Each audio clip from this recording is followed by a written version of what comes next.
First up, we have a study finding that pre-workout carbohydrates are overrated for lifters.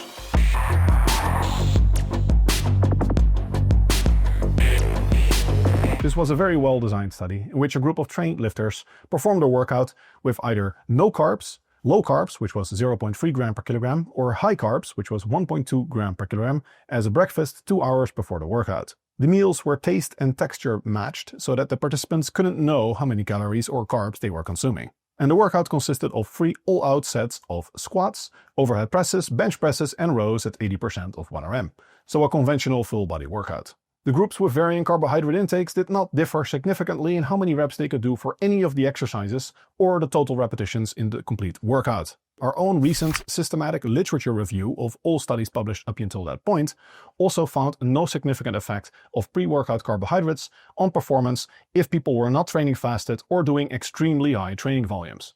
In many of the studies in which pre-workout carbs improved performance, the control group was fasted and was not consuming a proper placebo.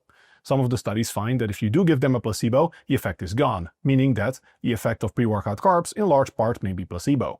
The idea that you consume something, and in particular the idea that if you think you need carbs, but you don't get them, then your performance might suffer. But if you don't believe that, or you did believe that you had a breakfast, and you didn't know that it didn't actually have any carbs, you're fine. We also found no significant effect of carbohydrate intake on long-term strength gains. Pre-workout carbohydrates are much less necessary than many people think for multiple reasons. First, you don't rely on the carbs that you just consumed for performance. Your muscles mostly rely on the stored glycogen, which is glucose that's stored in muscle and is only available for that muscle, so the pre-workout carbohydrates are essentially already too late.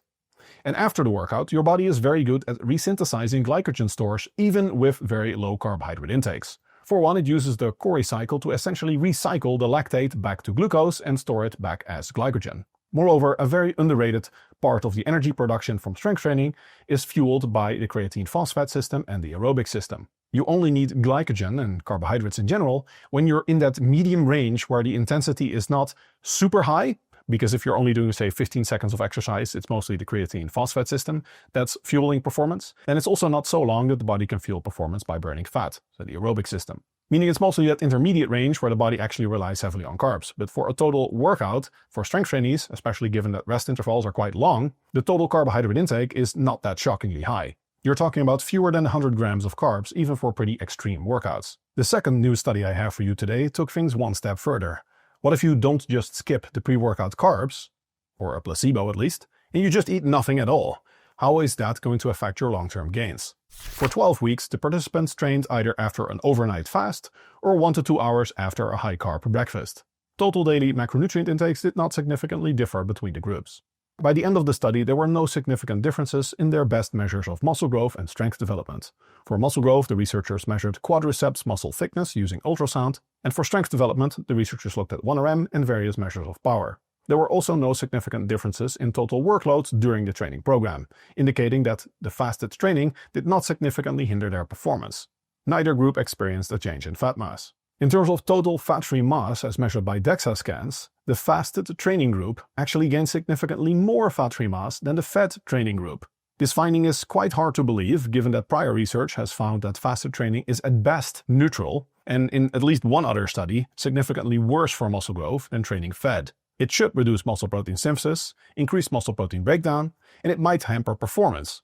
It's also not the case that the fasted training group made miraculously great gains. It was the case that the fed training group didn't experience a significant increase in fat-free mass at all. The difference in effect size was trivial, so by and large we should interpret this as a null difference between the groups. However, it does make me skeptical of the relevance of the findings for serious lifters because this was a study on untrained overweight individuals. And multiple of the participants also complained of feeling lightheaded and nausea, which are typical complaints that you see in people that simply don't really like to exercise. Indeed, 25% of the subjects dropped out, despite only being required to go to the gym 2 times per week. We recently conducted our own study on fasted versus fed training in seriously trained lifters. And we also found no significant difference in muscle growth, but we did find significantly impaired strength gains on the squat and also lower performance in the group that was training in a fasted state. They also reported lower energy levels. Importantly, this gap in performance widened over time, so it's plausible that over the very long term, this difference in performance would also start affecting muscle growth. In the end, muscle growth is driven by the total mechanical tension exposed on the muscles, so if your performance is lower for a long period of time, that reduces your training volume, which in turn should reduce muscle growth. However, clearly based on both of these new studies, fasted training is not such a big deal. If you're not a competitive athlete doing very high training volumes, or you simply strongly prefer to train fasted, that is absolutely viable.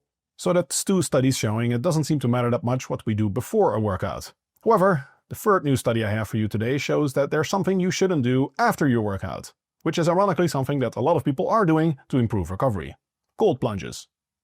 By the way, do you like my content? Then you'll love my online PT certification course. Instead of spending 10 years sifting through misinformation and being confused by all the contradictory information on YouTube, in less than 1 year, you'll learn absolutely everything you need to know to transform your physique and, if you're a pro, the results of your clients. My research team and I have compiled quite literally all available information on muscle growth, fat loss, strength development and health sciences into a practical take-home messages to take your physique to the next level. And we teach the methods that we ourselves actually use as coaches with our clients, ranging from Gen Pop to professional bodybuilders. You'll also get a PT toolkit with calculators, case studies, how-to guides, an exercise library, and hefty discounts to our partners' products and services. Of course, you shouldn't take my word for it. Check out the reviews of our former students in the link below. To my knowledge, we have the highest student satisfaction scores in the market. Okay, back to the video. Cold plunges and ice baths have recently skyrocketed in popularity. However, research is very clear that they're not a good idea to do post-workout if you're interested in maximum gains. The researchers concluded that cold greatly reduces microvascular blood volume, which is strongly related to a lower postprandial amino acid incorporation in skeletal muscle protein in recreationally active males. Cold water immersion should be avoided during post-exercise recovery. This finding explains why previous research has found that post-exercise cold exposure can reduce muscle protein synthesis and long-term muscle growth and strength development. Mechanistically, there's just no way cold is beneficial for recovery. The only possible benefit it has is that it reduces swelling and it essentially puts the recovery process on hold. If you're an Olympic athlete training twice a day at the Olympics, cold can be beneficial because what cold essentially does is delay swelling and inflammation, which is bad long-term for recovery, but is good to sustain short-term performance because part of the recovery process actually further reduces your performance. Swelling and inflammation are good for the recovery process. Inflammation is a signal for the immune system to pay attention to this area and start healing. However, it further reduces performance acutely. So ironically, something that is good if you have to perform again in, say, 4 hours, is bad if you want to perform again during your next workout. So for most recreational lifters, cold exposure post-workout is no bueno. And that's not the end of the bad news for my cold plunging friends. Another new scientific review concluded that cold exposure does not improve most health outcomes. Cold water immersion actually caused significant acute inflammation without affecting overall immune functioning. One famous study did find that people call in sick for work less when they do cold showers. This study became extremely famous but is highly misquoted because there was no objective difference in their actual number of illness days. This suggests a potential mental resilience type benefit where people do go to work even if they are slightly sick, or they simply lie less about being sick when they weren't sick and they just didn't want to go to work. But objectively, there was no difference in how often they actually got sick. The review also found no significant effect on most measures of mood and stress. One study reported better sleep quality after cold exposure, but this was after heat training, so it's probably not very relevant for most conventional purposes. And one study found an improvement in self-reported quality of life after 1 month, but this was not sustained over 3 months. Overall, I think it's fair to say that cold exposure has become overhyped. However, cold exposure is not completely useless. In my book, I also recommend cold showers as the equivalent of a shot of adrenaline. If you're very fatigued, or if you feel like after a warm shower you are kind of drugged and drowsy, then a cold shower can significantly energize you. It's very much like just getting a shot of adrenaline. Beyond that, though, I wouldn't expect any miracles from it. Shifting gears to training, new research finding number 4 is that post-failure lengthened partials are probably suboptimal. Technically, this is research finding number 5 because the previous one was a double. You got a bonus. The researchers had a group of strength-trained lifters perform calf raises, doing either only lengthened partials, only doing the bottom part, or doing full ROM reps to failure and then doing partial reps to failure at the end. Many people like doing lengthened partials because they have gotten quite popular and they do them after a set with full range of motion. The idea is that you get the benefits of full range of motion training, and then after you get the benefits of lengthened partials. However, you do hit failure twice, and you get less total exposure to the bottom range of motion. Indeed, the new study found that just doing lengthened partials, as opposed to doing full range of motion to failure, and then doing lengthened partials to failure, led to slightly better gains.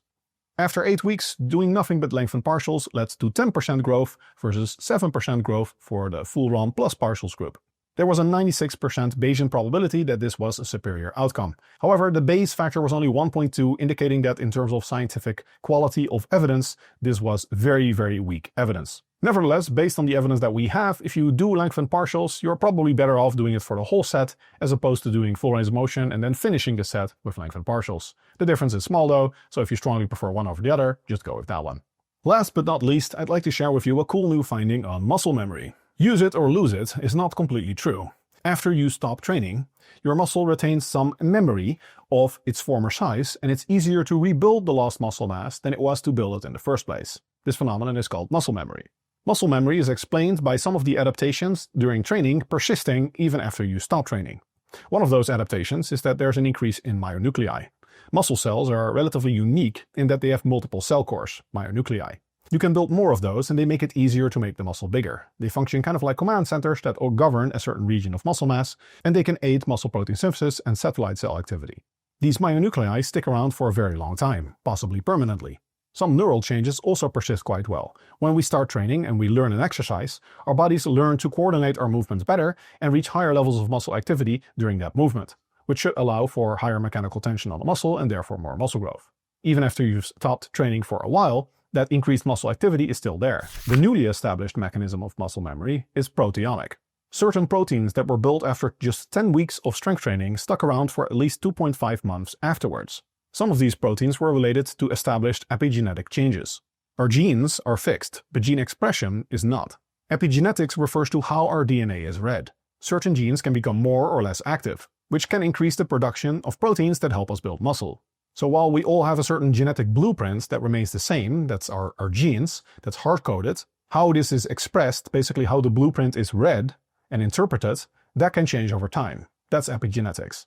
What's really cool about this new line of research on epigenetics is that some of these epigenetic changes can actually be passed on to offspring. We see this, for example, in mothers that experience very high stress during pregnancy. So if we take a little bit of a leap, maybe building a lot of muscle mass makes it easier not just to regain that muscle mass if you ever lose it for the rest of your life or at least a very long period. It might even be the case that your children will also have a little bit of an easier time building muscle. Alright, that's all I have for you today. If you want to stay up to date on the latest research on how to master your physique, I'd be honored if you like and subscribe. And if you want a deep dive into everything there is to know about optimizing your physique, health, and becoming a good coach, check out my PT courses. Link is in the description.